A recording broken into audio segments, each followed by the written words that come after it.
What's up, everybody? It's your friend Mark Walberg. Another episode of Bonfire Talks podcast coming at you right now with the king of all things podcast, Kaylin Bean, behind the desk over there. Hi, Kaylin. Hi, Mark. How you doing? Good. Did you put yourself on camera today?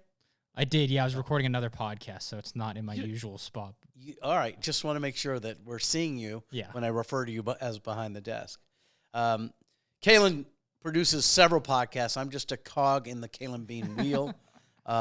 I'm basically, you know, when professionals bring on like mentees and let them hang out in the shop to learn their skills, that's who I am to Kaylin. Kaylin does all these other podcasts, and I'm the guy who like plays at doing a podcast, and Kaylin makes sure it ends up on some format. How are you doing, my friend? I'm doing pretty good. Yeah, Halloween's coming up. That's going to be fun. Are you a pro Halloween guy? Because I'm a not into it guy. When I was younger, I loved to go to Halloween parties, but now that I have kids, it's fun to do Halloween with young kids. That's true. So, yeah, that's what I'm excited about now, Do you not have partying. What I suffer from is costume pressure. I don't like the pressure of having to come up with a costume. No, I go down to the, warehouse and buy like, a plastic mask. And, V for Vendetta mask, and I'll just put that on. Sick. Yeah. My wife, when our kids were young, I don't even have an accounting for what we spent on costumes.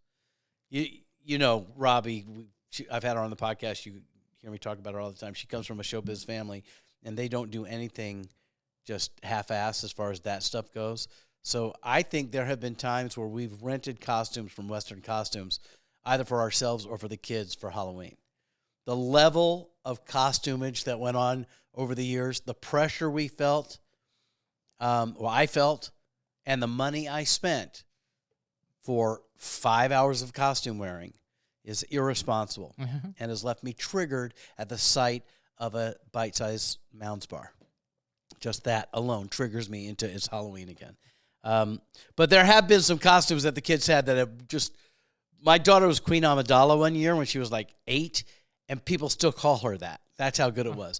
My son, however, dressed like a pilot of some sort in every, almost 5 straight years.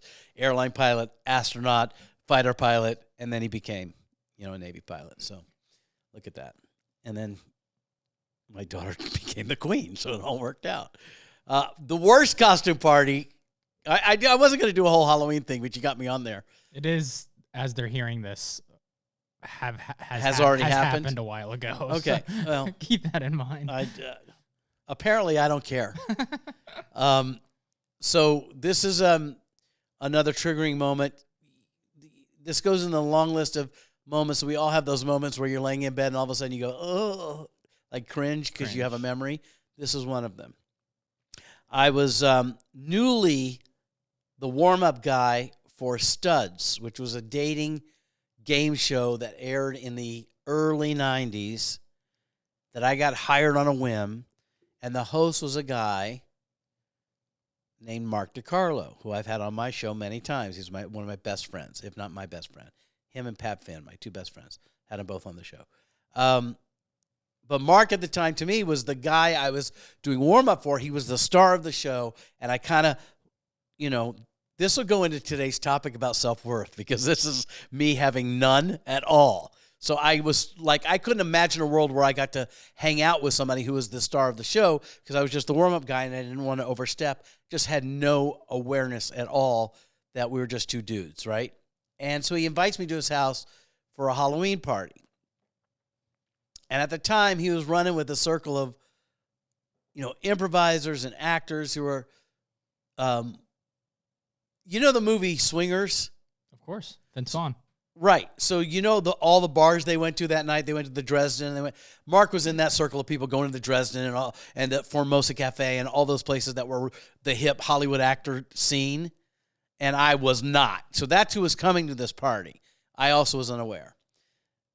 So we have to have costumes. Robbie has never been to any of that scene either. Her scene was the Renaissance Fair. That's where she hung out. That's what she thought costumes were. So she rents a costume for me, like feature film level costume. And she's in this velvet, gorgeous princess dress with a garland in her hair and just the total vibe, fairy princess vibe. And I show up to this fucking party wearing velvet bloomers, tights, boots, the prince like corset-y thing, a fucking honest to God ready for battle sword on my hip, a hat with a big feather, just not the right thing. And I come to the party, Mark greets me, he's got the perfect costume. He's wearing a black suit and a white shirt and a fake mustache. He's Groucho Marx. That was it. Like, you can function. That's the key about Halloween costumes, is that they've got to be something you can function in, that you don't feel like if it's a bit you got to keep selling the whole night, you can't enjoy a party. But if it's like, got it, you're good, you know? Like, I just saw a costume of a dad and a mom making fun of their middle schoolers. He had a 7 on his chest. You saw it? 6, 7? Fucking brilliant.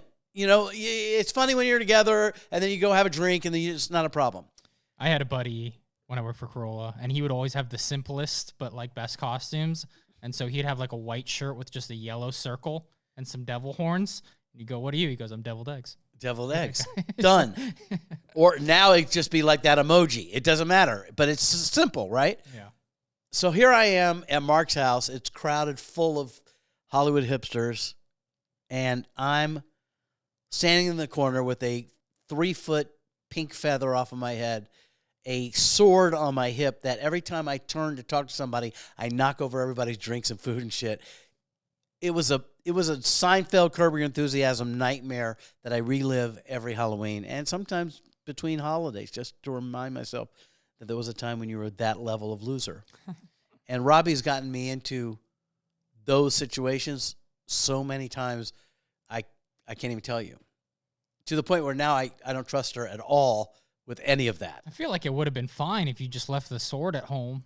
I still would have looked like, hello. You know, I mean, it's just not the hip Hollywood thing to be a prince with bloomers and tights and her, you know, and here I am trying to be that dude. To Robbie, it was the most romantic thing ever. When she looks at me, that's what she sees. So now I'm wearing the uniform and costume that she wishes was my everyday. Like, if I could wear that every day, she'd be happy with that. The sword was too much. I almost impaled myself on it at the end of the night. Anyway, I didn't want to talk about that, but it transitions to self-worth. I'm going to try to find the segue. You're looking for it. Here's the segue. In that moment, I felt broken by my costume because I had no self-worth. I didn't think I belonged to the party. And then I felt shamed by what I was wearing and therefore broken, that it must be about me. Today's topic, you're not broken, you're human. And that brokenness you think you're broken about, that thing you think you're broken, is actually a positive, not a negative when it comes to relationship, finding the love that's going to last for the rest of your life. We'll be right back after these commercials. Oh, wait, nobody sponsored us. So we have no commercials. But that's the topic. Ready? Mm-hmm. You have great self-worth. I'm not so concerned about you. Okay. Do you want to talk? Are you okay? No, I think that's fairly accurate, I suppose. Yeah, I've worked on this. Obviously, I've talked about it forever. I go in and out of feeling really confident and powerful. But I'm gonna share 2 stories on the road. One of them has nothing to do with this topic, but it's funny as hell. And the other is one of the most impactful moments I've had in recent history with a stranger. That is what this is about. So I was in, I want to say Des Moines or Davenport, Iowa. I was in Iowa. This, by the way, the stories I'm about to tell is no reflection on, these 2 stories are no reflection on the city I was in. The city, Davenport and Des Moines, by the way, surprised me. They were both way hipper, way more fun than I ever thought Iowa could be. So love to Davenport, love to Des Moines. While in one of these cities, I needed to buy a new suit. The suit I had wasn't working. I had to get a new suit. So I ordered an Uber. This is not the broken story. This is the cringiest day story, but I thought you'd enjoy it. I ordered an Uber to go to Men's Warehouse to buy just some suit that'll get me through the next couple shows. But I'm on the phone dealing with stuff on my AirPods are in my ears when the Uber shows up, so I'm sort of distracted. I know it's my Uber. I kind of wave to the driver. I walk around on the other side of the car. I'm talking and not paying attention. I open the door. I get in the car. Car starts to drive away, and then I look up for the first time, and there's somebody in the car already sitting in my Uber. And she's this woman who is, I'm not body shaming, but just so I can paint the picture for you, she's relatively large with many, many tattoos, a little bit sloppy. I noticed right off the bat the not one but two tongue piercings. No offense. I know a lot of people with piercings. I'm just painting the picture for you of who's sitting next to me in this random moment in my Uber, and I immediately say to the driver, I said, hold on, I didn't order an Uber share if that's a thing. I don't know if that's if that's even a button on the Uber, but what's up? And the driver is this older woman who's barely paying attention. She's like, and doesn't say anything. And the woman next to me says, nah, it's no big deal. I ordered my Uber, didn't show up, so I saw this Uber. I just jumped in. She's going to drop you off first, then she'll drop me. It's not a problem. All right. Remember, those of you who've been true fans of mine, and I told you about the time I got scammed by the guy who was calling me, telling me that my DWP bill was going to, and I bought it and put money in a Bitcoin machine because I'm an idiot. Here he shows up again. I don't for one moment go, hold on a second. What are you doing in my Uber? And I didn't stop the car and get out of the Uber and say, I'll call another one because this is sketchy as fuck. Well, she's using your Uber. Well, now it's all clear to me. In the moment, I wasn't worried. She seemed friendly. It seemed random. And I knew by my phone I was going like 4 blocks, maybe a couple miles. Well, my phone was wrong. It was a 25-minute Uber ride. And she starts talking to me. And talking to me, and it's sort of like, and I'm trying not to get recognized. I don't want that to become a thing. So I'm in the Uber, and the first thing she says to me is like, where are you going? I said, I got to go buy a suit. She goes, why, you got a hot date? And to shut shit down right off the bat, I say, I've had the same hot date for 38 years and showed her my ring, right? Just want to let you know how I hold it down for you, Robbie, when I'm on the road. It's a good line. It was, I've had the same day for 38 years, see? She's like, oh, well, area codes. And I'm like, what do you mean? She says, well, if you're not in the same area code, it's not cheating. I said, I've heard of that loophole. I'm not going to avail myself of that loophole in the law. I'm gonna just stay with this. Cool. Drive a little more. She hasn't stopped talking about nothing, how great the city is. You're going out by the mall. I know where that is, blah, blah, blah, blah. That's by the casino. I said, I didn't know there was a casino. I'm really trying not to have a conversation, but the people pleaser in me is like, I don't want her to feel uncomfortable in my Uber, strange woman. So I start talking to her, and she's like, yeah, I go to the casino all the time. Sometimes I like to get a little slotty. And I'm like, oh, God, here we go. I don't take the bait. I see what's happening now. I see that she's flirting, right? And I don't take the bait. I'm like, I don't play slots. Well, then she keeps throwing more innuendo. I don't bite on any of them. And I think out of frustration, she says, well, actually, I'm a dominatrix and I'm an escort and I'm on my way to a client right now. And she starts. So now I realize maybe the woman who's making wrong turns in my Uber, right at this point, I'm on Waze putting in where I'm going to make sure I'm not going to get human trafficked right at this point, because she's not quite following what is the most direct route. And now I realize I'm sitting in an Uber, that's my Uber, with a sex worker that I didn't invite, that I didn't kick out, and this has got bad written all over it.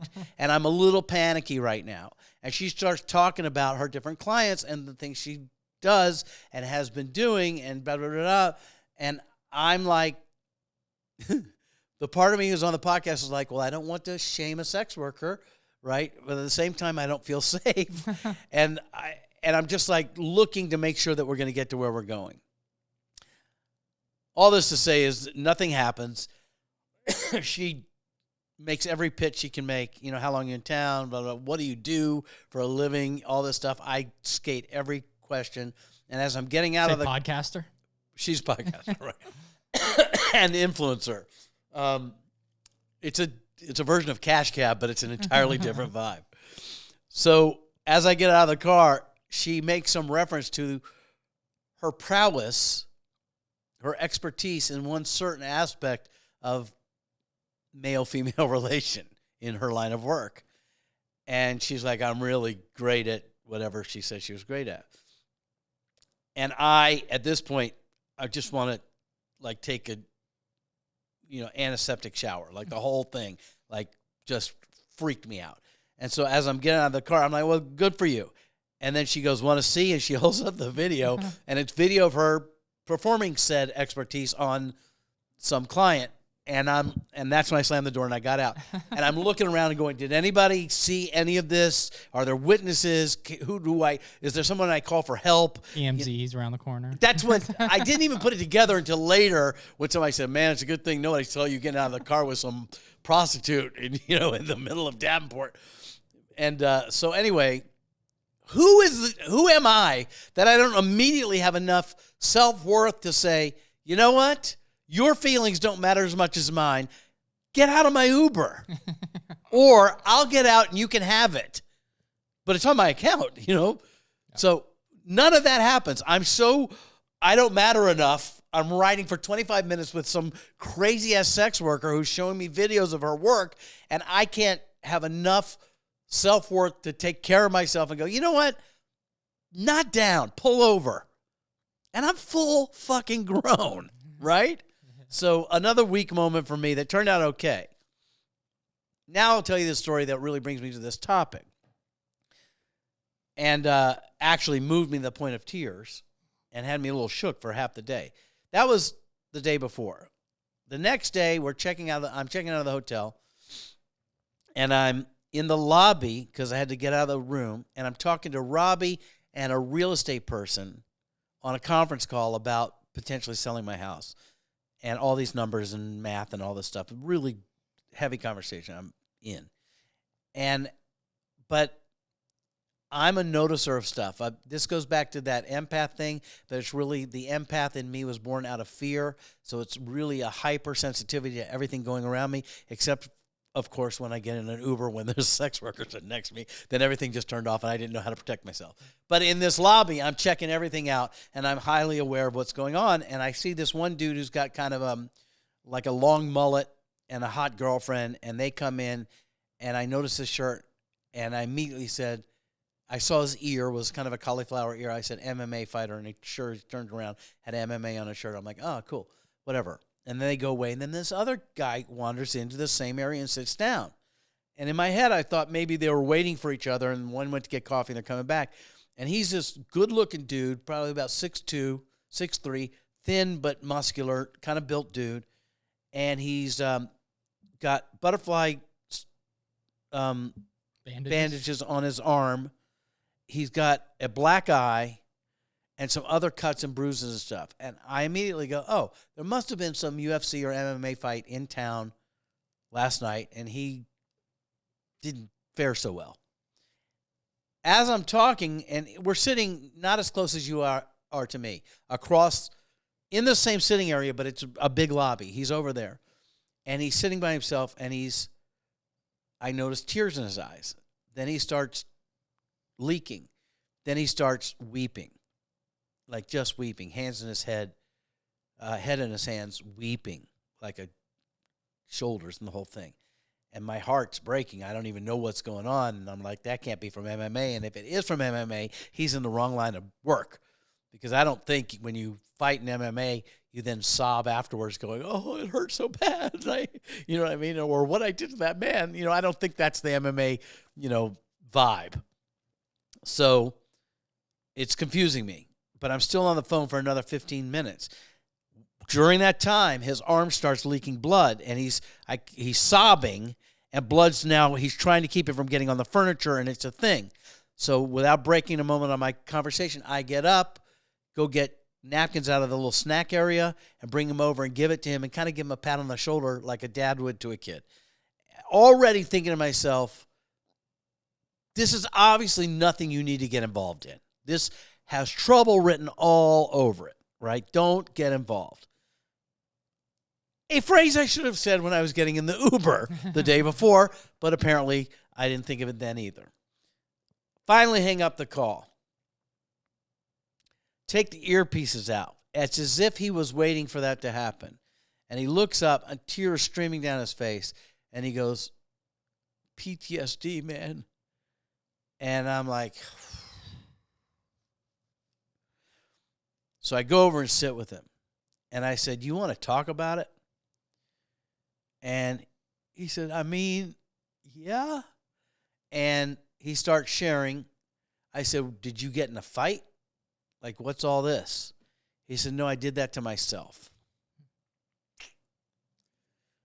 Okay. I said, are you okay right now?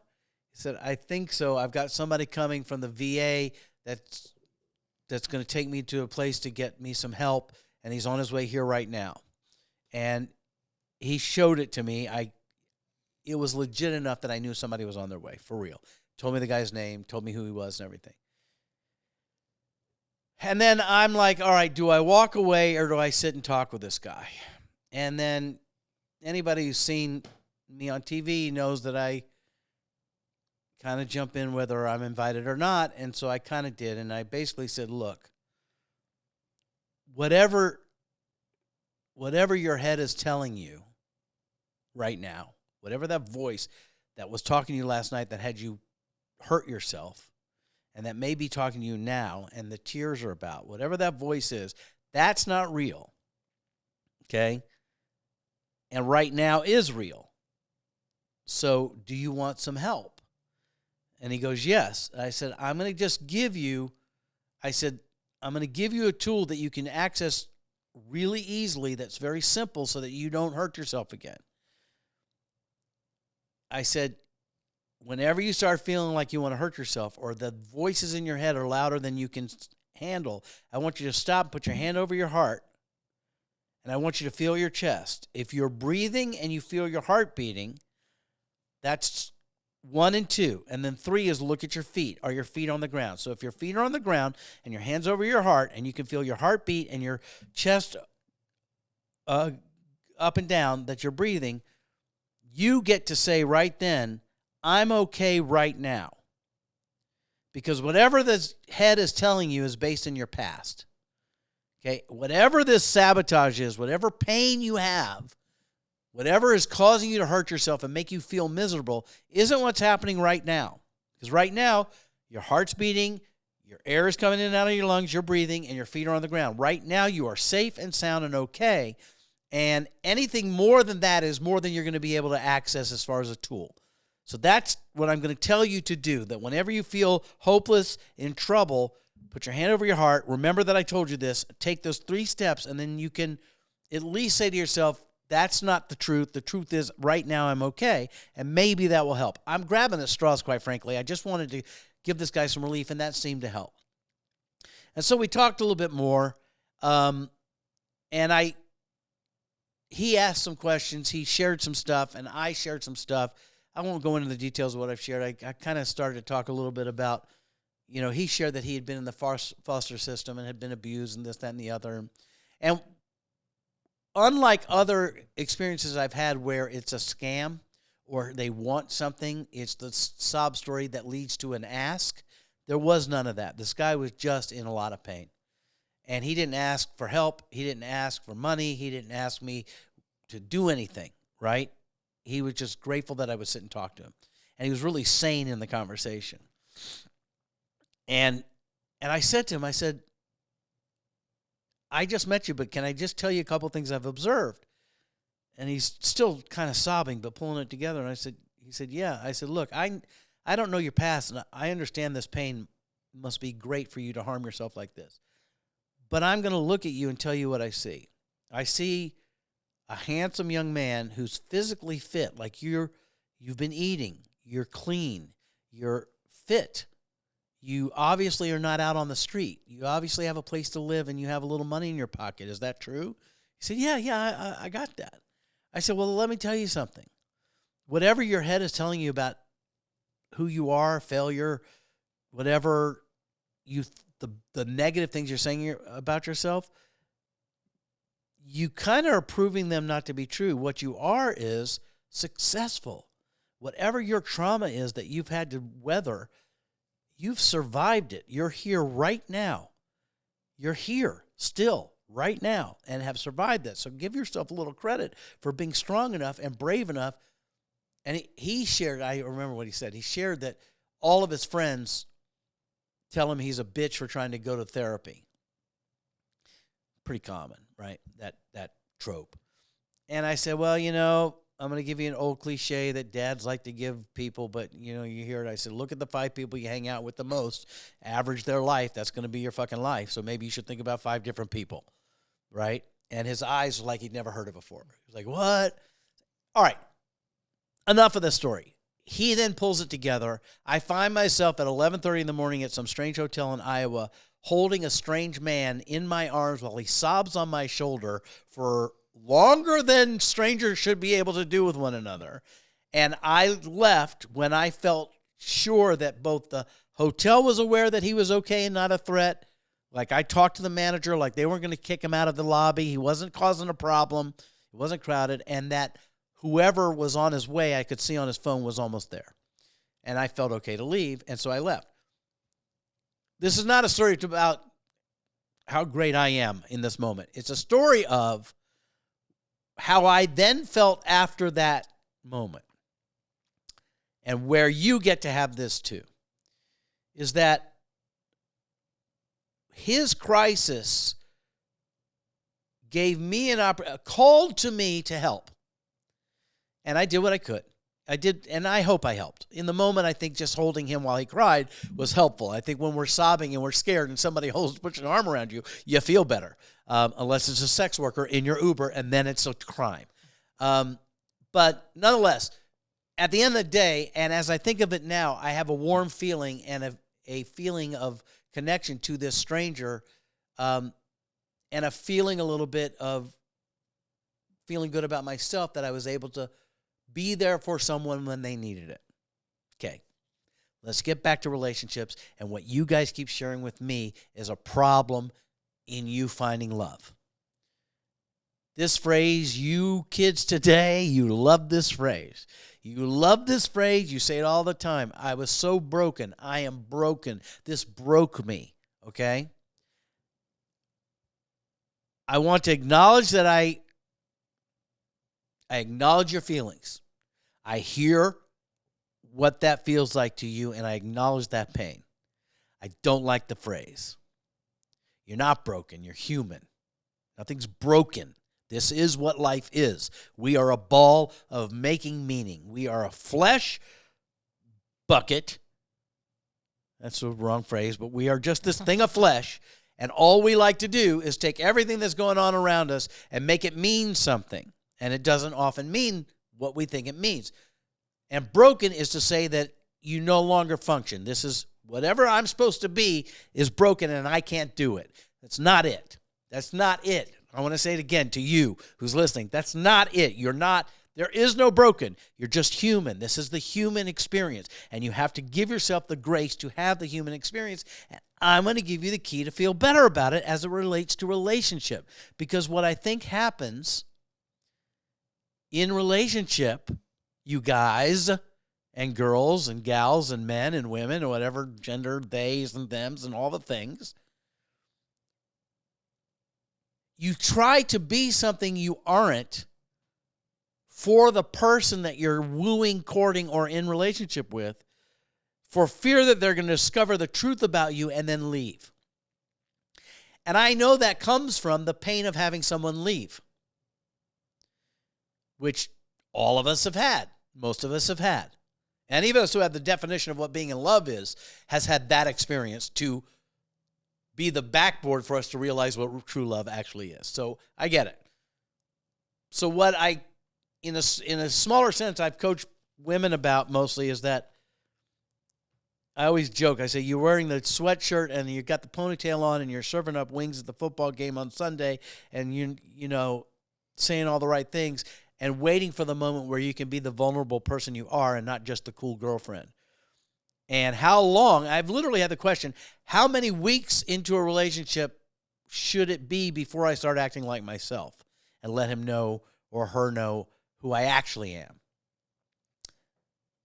Let me try to land the plane for you. The thing you call broken are the things about you that make you you. There are your strengths and vulnerabilities. Your strengths are easy. That's what attracted someone to you in the first place was, you're pretty, you're handsome, you're funny, you're intelligent, you're good at work, whatever it was that got the attention of someone else and got you in the initial start of a relationship, that was the stuff that worked for you. But all of us have a list, not one thing, but a list of things that are our triggers or our brokenness, the things that we can't seem to resolve, and they plague us over and over again to some degree, or from a small degree to a large degree. Those are the things that we think we're hiding from other people because we're afraid of their opinion of us because of that. And I'm here to tell you that you're never hiding it. You're the only one you're hiding it from. Everybody else can see your shit. We see it. You're not hiding a thing. Any of us who have even an ounce of empathic tendency can look at you and tell you right off the bat the thing you think you're hiding from us. Okay? So you're wasting your time on that. But what you've probably not given credit to is what relationship actually is. That the part of you that you think is broken is not only something that your partner will accept, it actually gives your partner purpose in your life. It's a gift you give them. When I was in the lobby with this dude and he's going through his pain and I became selfless, I've said it a million times, I'll say it again, the best version of you is when you're in service to others. That's the best version of you on the planet. You get out of your head and you get into action because of something bigger than you. That's your best version. So I found myself in the best version of me, which is being of service to someone else, right? And then it was not about me, it was about him, entirely about him. And if I was in it. When it was over,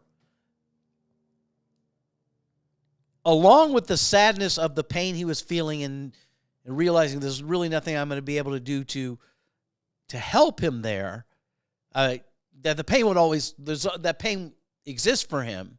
I can't undo whatever happened to him is what I'm trying to say. Along with that was the feeling of accomplishment on my end that, wow, I was able to be there for somebody today. I feel good about me for being able to be there for someone today. That the parts of him that he can't access and talk about and have sanity about aren't my triggers, so I can have sanity about that and be there for him to remind him the things that he can't remember when he's triggered, right? That I can say, wait a minute, that pain you're feeling, that's the past. It's not happening today. I'm right here with you today. Look at you. You've done some great things. I can say that to him when he can't say that to him. So if we were in a relationship, which quite frankly we were for those few minutes, what is apparent to me, and I want you to understand, is that the thing you think you're hiding, the thing you don't want to share, that you are sure is going to make your partner leave you, gives your partner a reason to be with you. Two people, a lot of great stuff, but holes like Swiss cheese, right, of things that we're not good at. And then when we come together, hopefully, I don't mean to, I already can hear the sexual innuendo, but hopefully he's going to fill your holes and you're going to fill his holes, right, in the areas where you're strong that he's not, and he's strong where you're not. That's what a relationship is. That's why we get into them at all, or we would just stay home by ourselves. But life is easier with a partner. And in partnership, if we're like a team on The Amazing Race, which, Kaylin, I think we could kill it. That would be fun. I think we would be great. Yeah. As long as it's nothing have to do with heights. But that's I'm not good with heights either. See, that's a perfect example of what I'm talking about. What you hope for is in the partnership that the things that you don't have as strengths or awareness of, they have as strengths and awarenesses of. This speaks to why opposites often attract, right? That we are covering each other's asses so that it's easier for both of us to survive the winter and feel safe and feel loved and things like that. So just to wrap it up and bring it home, I think I've beat this dead horse enough, is that I just want to remind you that you are perfect in your imperfection. And if you follow what I have suggested over and over again to you, that everything that happens either happens to you or for you, and that's your choice, then you can argue that the things that are your triggers and mountains to climb that are hard for you to climb are not to be hidden, but to be shared, because then you give an opportunity for somebody to carry your backpack up the hill for you. And then when you get to the top of the mountain, they get to go, look how I helped them. And you give them the gift of feeling like they matter in your life. You get the benefit of the help because you get off your ego enough to ask for help or to be open enough to share what's going on. But then you give them the gift to show up for you and feel good about themselves for helping you. And if you don't allow that, you're kind of being selfish with your pain. You're kind of excluding someone you may be in love with from being part of the authentic part of your life in the way that is the only reason we partner, is for support and love in the places that we don't feel supported and loved. So, before I say goodbye to you, let me just remind you, you're human, you're textured, you are a tapestry woven of experiences of your life, some of them fantastic, where you are a killer, slaying the dragons on a daily basis in the areas where you are in your skin and feeling great, and you are also a wounded child from several things that have happened in your life that have you feeling a certain way. All of them are okay. All of them serve a purpose to you and to the person that you involve yourself with in relationship, and you're allowed to give them the gift of knowing the real you and standing in the self-worth that brokenness is not a diminished version of a human, a less than version of a human. In fact, it's just a human version of a human. And that allows somebody else to share the things about them that they think are broken, where you fill in their gaps. And then you guys can live happily ever after, filling each other's holes. You like that? Yeah. Just add it with a little innuendo at the end. All right, that's it. That's all I got for you right now. Love you. And I look in the camera when I say it, but you know who I'm really saying it to. It's UK. Love all you right. too, Mark. Thank you, buddy. All right, that's it. I'll talk to you soon. Thank you so much for listening to me talk about this stuff. And, send us a message. And why don't you try showing up for somebody today or letting somebody show up for you? You'll feel better. They'll feel better. Win-win, huh? Isn't that what we want? All right. See ya. Love you. Goodbye.